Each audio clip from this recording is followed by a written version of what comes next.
But first, Treasurer Jim Chalmers was on a media victory lap today. He thinks Labor has successfully pulled the wool over our eyes when it comes to the stage 3 tax cut lies. At the end of the day, this has never been about the politics of polls or punditry. This is about real people and the pressure that they are under. The latest Newspoll says 62% of voters believe the Prime Minister did the right thing backflipping on his election pledge, despite the fact only 38% believe it will actually make a difference. This government thinks it's a slam dunk that we have forgotten about this. My word is my bond. Who can forget it? The poll is actually a dud for the PM. It's the same 52 to 48 two-party preferred result as it was just before Christmas. Nothing has changed. What does that mean then? Well, what we already know. Albo is doing a shocking job because between now and July 1, when the changes come into effect, the family budget will still be strained. And this PM has done bugger all to help the cost of living crisis. You know, that thing that Albo keeps telling us about. A plan to address cost of living, take pressure off cost of living, pressure off the cost of living, cost of living relief, downward pressure on cost of living. We are doing something about cost of living. It's laughable, isn't it? Yet he doesn't do anything about it.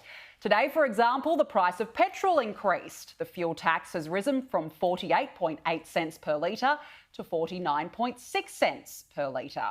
More pain in your hip pocket thanks to this government.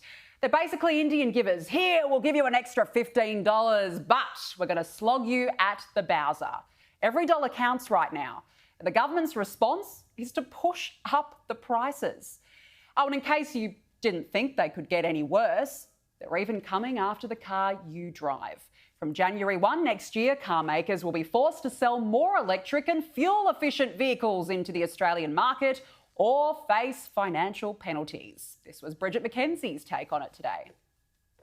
So when we look at the EV equivalents that are available right now, so our most popular ute until last year when the Ranger took it over was the Hilux dual cab.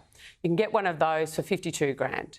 The equivalent EV ute dual cab is a Chinese model at $94,000. So whilst you may not be paying fuel excise if you go to an electric model, your family still has to find an additional $40,000 to purchase that car. It's just going to cost you more. What's next from this mob? Seriously. Positive polling, but does it pave the way for more broken promises? Oh, I don't see it that way. You know, this is about a meaningful change to those stage 3 tax cuts. Seeing as this has worked so well, is that going to spur you on to break more promises? Oh no, I don't see it that way, Nat. You know, this is all about it becoming increasingly clear that we needed to provide more cost of living help. Well, where is that cost of living help? Labor's words mean nothing, and we are still poorer for it.